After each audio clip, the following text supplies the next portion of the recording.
La mañana y nosotros ya estamos en ampliación de noticias y Ricardo, uno de los temas que más ha preocupado y que más polémica, discusión ha generado ha sido la devolución que ordena la jueza sobre el dinero que había obtenido Odebrecht de la venta de Chaquia. La jueza ha dicho, se entrega, ¿no? Durante meses esperamos que la justicia se pronuncie, sabíamos cuál era la posición de los fiscales, el objetivo de ellas era que Odebrecht colabore con las investigaciones criminales que se llevan a cabo.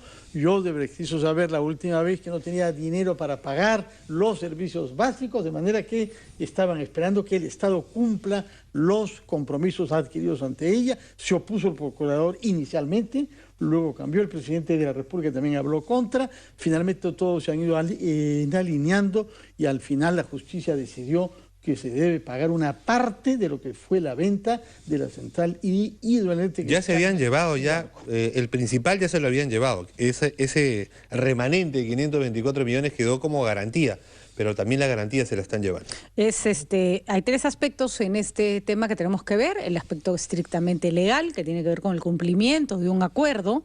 Ayer el procurador decía, si es que la empresa quiebra, ya no tenemos colaborador eficaz porque no tiene nada que defender y está quebrando. El otro aspecto, por supuesto, es qué cosa vamos a recibir a cambio. Y el tercero, que no es poca cosa, es que nadie sabe cuánta plata queda del fondo de Chaquia, qué cosa hay que quitarle y cuánto sería al final lo que recibiría Odebrecht. Y para ayudarnos en todos estos aspectos, tenemos a dos especialistas distintos. Está el abogado Walter Albán, exdirector y miembro del Consejo Directivo de Proética. Walter, bienvenido. Y también el abogado José Verona, director del Grupo Verona, experto en legislación tributaria, que nos contará qué se le descuenta y qué no se le descuenta a este importante monto. Walter, empezamos contigo. El análisis que se hace de esta devolución. César Azabache nos decía más temprano que era una decisión tomada, que había que respetarla, pero que él no estaba de acuerdo con cómo se habían manejado las cosas, que es la posición de varios. ¿Cuál es la posición que manejan ustedes, o tú por lo menos?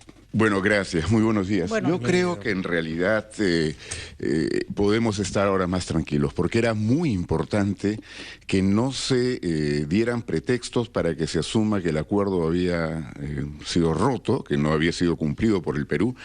Porque, como lo he señalado en otras oportunidades, yo creo que, por ejemplo, para personas como el señor Barata, hubiera sido mucho más sencillo todo si es que efectivamente se incumple el acuerdo y entonces la obligación que tienen en Brasil, tanto la empresa como funcionarios como el propio Barata, ya no tendría que verificarse, es decir, no tendrían que colaborar con la justicia peruana o continuar colaborando. Y como todos sabemos, al señor Barata todavía le resta mucho más que decir. Creo yo de que efectivamente aquí se había creado una confusión porque efectivamente el acuerdo lleva a ese compromiso al Perú. Y esto lo había hecho saber ya el Ministerio Público de Brasil, el Ministerio Público peruano.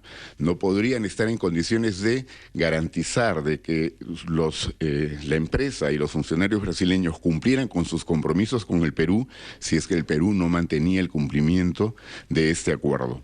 Y me parece que todo esto entonces se disipa, por lo menos en este momento, porque lo que ha ocurrido es algo que ya estaba contenido en la sentencia que emitió la jueza en su momento, pero que había quedado de alguna manera confusa. Entonces, porque la propia jueza, doctor Albán, estableció una cláusula que decía que en efecto esto podía ocurrir si es que Odebrecht no tenía procesos pendientes en nuestro país, aparte de los que estaban contenidos en ese acuerdo. Pero resulta más que evidente para todos, doctor Albán, que en efecto hay otros procesos pendientes. El más evidente, el más escandaloso, el gasoducto del sur, pero que por un tecnicismo de que no está en investigación, pero como es preparatoria y no es indagatoria, entonces no es un proceso pendiente.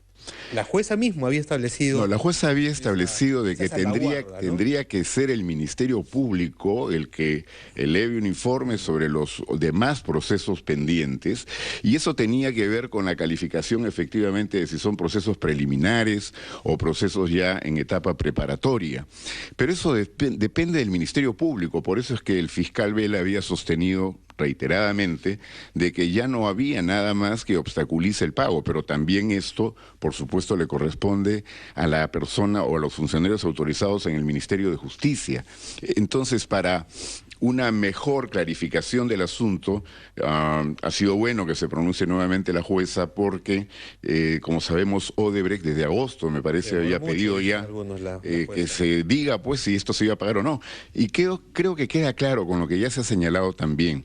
Si no se cumplía con pagar, entonces, efectivamente, Odebrecht en Brasil está ya en un proceso concursal y la decisión es que desde Brasil no van a salir recursos para cubrir las obligaciones, por ejemplo, de la filial peruana.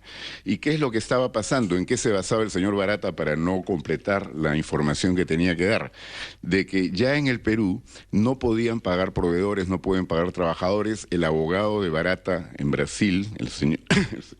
no estaba siendo pagado en sus honorarios creo que desde el mes de febrero y tampoco podían pagarle a la empresa que está haciendo digamos, descifrando la información que tenían en estos servidores que son tan importantes para poder completar mucho de lo que hasta ahora se conoce. Sobre todo porque hay codinomes o pseudónimos que falta conocer a quién corresponde. Yo diría que ahora ya no van a haber pretextos para que el señor Barata diga que no se acuerda o que no tienen información. Los están ministrando de poquitos, y eso es lo que se está criticando, que en realidad Odebrecht ya habría incumplido el acuerdo de colaboración que los obligaba a entregar información fidedigna y responder con la verdad en términos sencillos, hay que ponerlo, y en realidad lo que estaba haciendo Odebrecht es administrar de acuerdo, no sabemos a qué tipo de conveniencia. Yo creo que no podemos confiarnos efectivamente en Odebrecht y en la buena voluntad de Barata o de quienes tengan que declarar, pero por lo mismo tampoco hay que darles pretextos. Y lo que ocurrió la última vez es que dijeron, no, el abogado Kaufman no cobra y por tanto ya no puede acompañar al señor Barata a su declaración acuritiva. O sea, ya no había para pagar los pasajes internos, logísticos. Tampoco tenían la información de esta empresa que tenía que descifrar estos servidores porque tampoco se les había pagado hacía tiempo. Tal vez la pregunta podría verse de esta manera, que pues, el acuerdo puede ser malo, mediocre, o puede ser un colaborador eficaz, desesperante. ¿Es eso peor o mejor que no tener nada? Así es. Yo lo que creo, y para... Es una pregunta, ¿no? Efectivamente, creo que hay que tener claro lo siguiente. Si no se cumple con el acuerdo se puede quebrar. Y no vamos a tener información y lo más probable es que Odebrecht Perú también se declare en insolvencia y también entre a un proceso concursal. Al final entonces perdemos soga y cabra. Ni chana ni juana, como dirían las abuelas. A ver, ¿qué cosa dice el doctor Verona que lo ve desde el punto de vista más monetario? A ver. Hay cosas de que no se dicen. Hay cosas que no se es transparente. Digámoslo acá entonces. Primero de ellas, Odebrecht ya tiene proceso concursal. Que la gente no lo conozca, no se haga público, es otra cosa. Es el gasoducto sur, son 800 millones de soles y 800 millones de dólares. Es impagable. Odebrecht como tal tiene un patrimonio de poco menos de 1.000 millones de dólares en Perú y tiene deuda por 1.500 millones de dólares. O sea, como tal ya debió enfrentar un proceso concursal similar al de quiebra que hay en Brasil. Pero ellos mismos lo han detenido. ¿Por qué? Porque si yo me permito, en el caso de Odebrecht, el lujo de ir a un proceso concursal, todos los que manejamos los temas de derechos sabemos que el gerente general deja funciones y pasa a ser reemplazado. Los acreedores. Pasa a ser reemplazada por un concurso de acreedores que verá quién administra. Entonces, ¿qué pasa en ese caso, Patricia? ¿Qué pasa en ese caso? El nuevo administrador puede transparentar toda la información de los últimos 20 años si se le da la gana. El nuevo acreedor, el nuevo gerente. Que es lo mismo que dijimos en el 2017. SUNAT debe hacer un embargo en forma de administración sobre Odebrecht. Ahora, señor Verona, usted está... Yo pongo a Walter Albán como nuevo gerente general encargado de SUNAT por un embargo en forma de administración y el otro Walter Albán me dice, quiero que me traigan las asesorías, las consultorías y todo lo que hemos pagado los últimos 20 años. Verona, pero usted está asumiendo que el nuevo gerente general tiene acceso a una información que no estaba en la contabilidad de la empresa, que no estaba en los libros, que no estaba, por decirlo, odio usar el ejemplo porque tengo un familiar involucrado, mi hermano es abogado de la empresa Grañe Montero, lo digo con claridad, pero... Fiscalía va a evaluar quién le resulta más útil en la colaboración fiscal, en la colaboración eficaz, la empresa o los dueños de la empresa. ¿Quiénes son los que tienen los datos? Ojo, acá no es un tema de evasión de impuestos, acá es un tema de coima debajo de la mesa, acá es un tema de una caja 2 que no figuraba. Todo dinero que salió de Odebrecht para salir de Coimas no salieron de ventas omitidas. Odebrecht no era una bodega que podía no emitir comprobantes.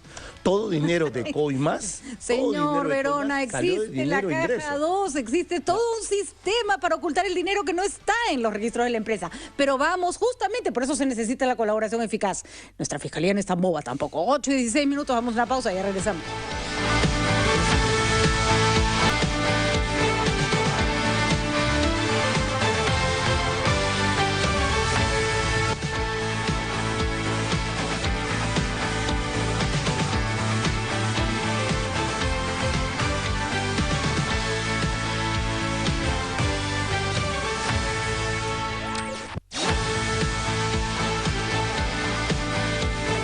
Interesante debate el que estamos teniendo entre el doctor Walter Albán y también el doctor José Verona, uno especialista en legislación tributaria, el otro es exdirector y miembro del Consejo Directivo de Proética y más bien ligado al mundo del derecho en general. Pero vamos a preguntarle al señor Verona, que nos estaba dando una solución que parecía poco probable, que es cambiar la administración de la empresa. Si la empresa se declara en quiebra, ¿no es cierto? Es que ya como se ha hecho, por ejemplo, con los clubes deportivos, por poner un ejemplo. Claro, sus deudas son ya tan grandes que debería entrar a proceso concursal y nombrarse un administrador. Y pedirle al nuevo administrador que transparente la información. La pregunta que teníamos era, ¿acaso esa información revelaría lo que Fiscalía necesita encontrar? Porque si la tiene sería magnífico, pero ese no parece ser el camino necesariamente, ¿no? Cuando yo hablo de la colaboración eficaz, cuando yo hablo de dar información, nadie le va a poder ganar a una información proporcionada a cambio de beneficios, que es lo que está sucediendo con los funcionarios de Odebrecht. O sea, por más investigación que tengamos detrás, sea SUNAT, sea Fiscalía, sea quien fuera, no va a poder ganarle a una delación. La delación siempre va a ganar. O sea, esa información premiada, ese intercambio que está teniendo, que está viviendo la Fiscalía con la empresa Odebrecht, siempre va a tener información más rica y más nutrida para poder Pero no iba por ese punto, porque las personas jurídicas también pueden acogerse a delación premiada, es decir, las empresas también se pueden acoger a la delación premiada. Si no, no es ese el punto no es si es premiada o no premiada, el punto es si yo me siento en el lugar donde estaba sentado Marcelo Odebrecht, yo como nuevo administrador puedo saber exactamente lo que pasó, accediendo solo a la información que la empresa tiene registrada, Walter. Los administradores actuales de Odebrecht en el Perú no son los mismos que estuvieron antes y no tienen esa información. Necesitamos la información de Barata y de los otros funcionarios de Odebrecht que están en Brasil. Que no fue información contable, ni de impuestos, ni nada de eso. Por supuesto, tienen más bien que contar una serie de cosas que todavía no han completado porque algo ya se ha dicho, ¿no es cierto? Pero esto además tiene que ser complementado con lo que va a poder salir de estos sistemas, de estos programas de MyWay, de Drawing. Es decir, tiene que completarse todo eso para que podamos, por ejemplo, saber a quiénes responden estos seudónimos. Que por eso ha sido que la última vez que estuvo el fiscal Vela en Brasil, el señor Barata decidió primero no ir a declarar a Curitiba, so pretexto de que el Perú no estaba cumpliendo con el acuerdo. Fue la presión del propio Ministerio Público de Brasil, porque no habían razones para que se alegue de que no se cumplía con el compromiso, lo que los llevó a tener que acudir él y a su abogado. Pero ya sabemos que lo que dijo prácticamente repetía cosas que se conocían. Señor Verona, quisiera que aclare usted, la empresa Chagya hidroeléctrica que produce un cierto porcentaje de la electricidad peruana, fue vendida a una empresa china a 2.100 millones de soles, más o menos. Cuéntenos cómo se ha desagregado ese monto global, por favor. ¿A quién ha ido a dar y qué parte corresponde a Odebrecht? Realmente lo que queda de esos 2.100 millones por distribuir son los 524 millones que tenemos. Se dieron las otras partes. Una parte ha ido a pagar impuestos a la SUNAT, otra parte ha ido... más o menos? Algo de 400... ¿Cuánto tú lo mencionaste? 429 millones de soles es lo que se ha pagado a la SUNAT. Fueron a pagar impuestos a la SUNAT. Más de 1.000 millones. ¿A dónde han ido a dar el resto? Otro monto importante ha ido a pagar a determinados proveedores, deudas que tenía la misma operación en sí.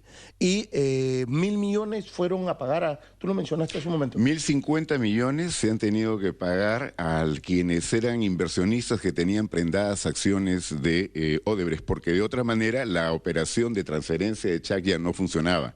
Entonces había que pagar la mitad de lo que se pudo recibir para liberar esas acciones, y ahí recién con el resto, que es la mitad, 1.050 millones, es lo que se distribuye. Odebrecht misma no ha recibido nada de ese monto. Todavía. No. Y lo que va a recibir, 524 millones de soles, ¿va a ir directamente a sus cuentas o a un fideicomiso bajo control judicial peruano? Es pago para proveedores, ¿no? ¿Se entiende? No, va a un fideicomiso específico que se crearía en base al acuerdo en COFIDE, ¿no es cierto?, para este acuerdo con los 4 proyectos. Pero efectivamente estaría destinado al pago de proveedores, pago de trabajadores, a pagar a la empresa que está haciendo la lectura de estos programas que necesitamos que funcionen en Brasil para que nos llegue la información, y, por ejemplo, también al abogado Kaufman para que no pueda seguir alegando de que ya no hay. Deudas laborales ya no hay, ya fueron cubiertas. Ya fueron cubiertas. Ahora, el riesgo de una de las peores cosas que puede pasar es que Odebrecht quiebre, que se vaya todo el desastre, porque ya no hay nada que negociar, ¿no es cierto? Aunque se han negociado también libertades individuales y también se han negociado beneficios para las personas, ¿no? Si Odebrecht quiebra, perdemos todo, ¿no? Ya no tienen interés de seguir delatando o colaborando, porque ya no tienen... En ese sentido, y ahí sí puede ser criticable esta medida, que nos une a Odebrecht si le damos toda la plata que requieren para seguir sobreviviendo, si se la damos de un tirón. ¿Cuánto puede durar un proceso penal en el Perú? ¿Cuánto tiempo más Odebrecht puede tener oxígeno para seguir dando información y no morir en el camino y decir, bueno, ya arréglenselas como puedan? No, pero 524 millones no le resuelven la vida a Odebrecht, ¿eh? Eso queda claro. No es que con 524 ellos sencillamente va a ser un paliativo para seguir adelante. Y como bien lo ha dicho acá Walter Arbán, lo importante es que ellos sigan colaborando con la acción de la justicia y con la investigación de los fiscales. Eso es importantísimo, pero igual, así se haya criticado el monto, que era bajo, de la reparación civil que tenía que cobrarse el Perú, estos 524 millones, nos recordaba en la mañana el doctor César Azabache, ex procurador, eran la garantía, digamos, de que esa reparación civil mínima que tiene que pagar Odebrecht en 15 años a nuestro país, se pudiera cumplir. Ahora hice la tarea de la Procuraduría, no de la Fiscalía, es buscar otra garantía de que Odebrecht nos pague lo poquito que nos iba a pagar, pero que nos pague dentro de los próximos 15 años. Bueno, yo creo que, como lo hemos señalado en varias oportunidades, aquí también hay que optar, pues. O sea, ¿queremos plata o queremos la verdad? No, es que ya se optó. Ya. Bueno, queremos la verdad y nos van a dar queremos la verdad, no, pero... Ahora ya no hay ni el sencillo. Perdón, no es que no nos van a dar nada. En primer lugar, porque hay todavía otros activos por vender. Yo no sé si esto de la deuda a los trabajadores efectivamente ya está cubierta, porque parte del acuerdo es eso, que la plata se tiene que utilizar, entre otros rubros, en el pago a trabajadores.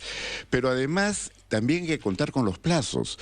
El señor Barata no puede ya callar información en este momento. Él tiene que declarar en diciembre, y hay cosas que no ha dicho hace poco, sobre pretexto de que no tenían, que según él no se estaba cumpliendo con los acuerdos y no tenía la información. Pero ya también hay que decirlo, Walter, hay bastante información. Ya se puede empezar a cerrar casos, a empezar a ajustar tuercas para ver a cómo se acusa, de qué se acusa, quién se acusa, porque tampoco se trata pues de estar en esta relación ya perniciosa, ¿no es cierto? Yendo siempre donde Barata y a ver qué te doy, qué me das, ¿no? No, pero la lectura de estos programas, o sea, concluir con esa tarea es fundamental para completar, porque ahora lo que dice Barata es que él ya no se acuerda, que eso está en los programas. Claro. Ojo, y los programas no han podido ser trabajados porque no le han pagado a la empresa a que está haciendo el trabajo. Entonces ahora se necesita que paguen eso y que con esa información ya de pronto estamos en condiciones de haber llegado a lo más importante. Efectivamente. En Brasil, Odebrecht también colaboró, también se acogió a algo parecido que se llama la delación, y los fiscales siguen investigando. O sea, no es que colaboras y ya no te investigo. O sea, el 29 de agosto han detenido a Mauricio Ferro, el cuñado de Marcelo Odebrecht. Entonces, no es que Odebrecht nos da información y ya me cruzo de brazos, agradezco mucho la información y no hago más.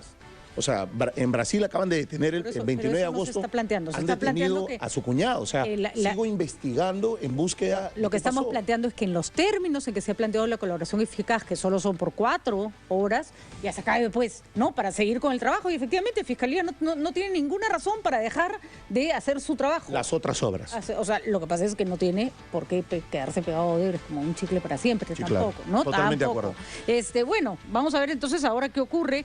El acuerdo no ha hecho feliz a todo el mundo. Solo una pregunta cortita, me va a matar a Abelardo Domínguez, pero necesito saber, ¿son 530 millones? ¿Hay más plata ahí?